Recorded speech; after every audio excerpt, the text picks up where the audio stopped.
بچه ها اومدیم در خودمون چون که چیزای گرم بخوریم یه دونه شیر شکلات هم گرفتیم. اینه فقط خیلی داغه با بیسکویت اورئوه ولی زردش رو گرفتیم با طعم موز. بذارید اول اینو تست کنیم.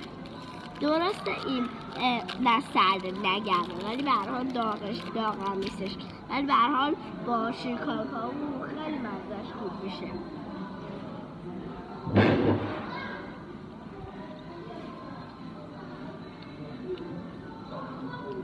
بچه ببینید این از تمام اورئوهای روی جهان خوشمزه تره. میدونستید؟ خیلی خوشمزه است. یه ببینم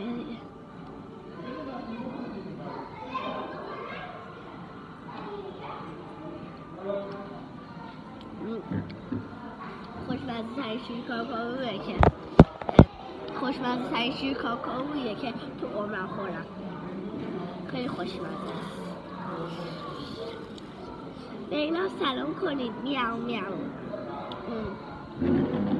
خیلی خوشمزه است.